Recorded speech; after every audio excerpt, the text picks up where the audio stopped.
Welcome to Business with Louis, the podcast where we explore the world of entrepreneurship and business leadership. Today, we're going to talk about Edward Gardner, a concept that has been gaining traction in recent years, particularly among startups and entrepreneurs.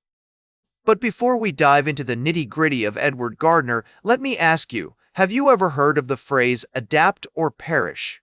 This phrase, coined by Charles Darwin, highlights the importance of being adaptable in an ever-changing environment. Edward Gardner, as a concept, embodies this idea of adaptability and resilience. But who was Edward Gardner, and what does his story teach us about business and leadership? As it turns out, there isn't much information available on an individual named Edward Gardner who is directly associated with the concept we're discussing today. However, this doesn't mean that the idea of Edward Gardner is any less relevant or important. Instead, it suggests that the concept has evolved over time through the contributions of many entrepreneurs, business leaders, and thinkers. One of the key principles underlying Edward Gardner is the idea of embracing a growth mindset. This concept, popularized by Carol Dweck, suggests that our abilities and intelligence can be developed through dedication and hard work.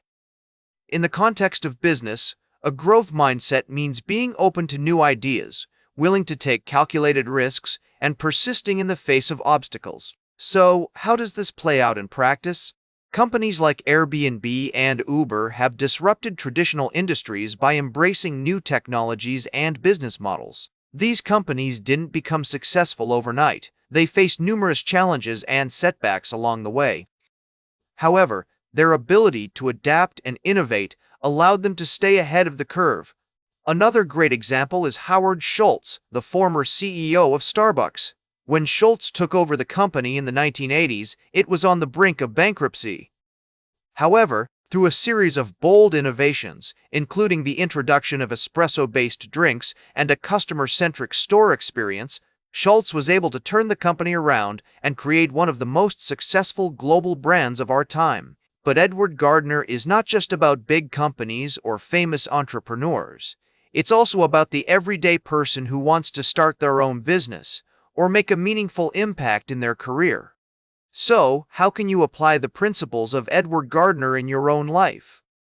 Here are some practical tips. First, cultivate a growth mindset by embracing challenges and viewing failures as opportunities for learning. Second, stay agile and adaptable by continuously monitoring market trends, customer feedback, and emerging technologies.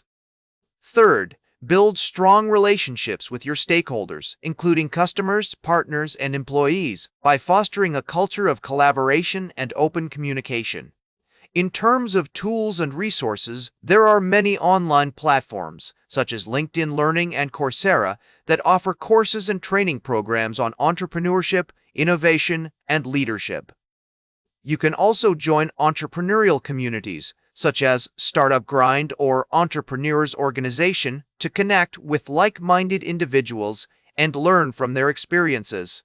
In today's fast-paced business environment, it's easy to get caught up in the hustle and bustle of daily life. But as entrepreneurs and leaders, we must remember that every great business starts with action. So, take the first step today by applying the principles of Edward Gardner in your own venture or career.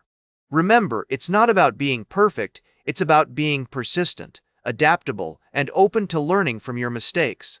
That's it for today's Business with Louis. Be sure to like, share, and subscribe, and remember, every great business starts with action. Make your next move count.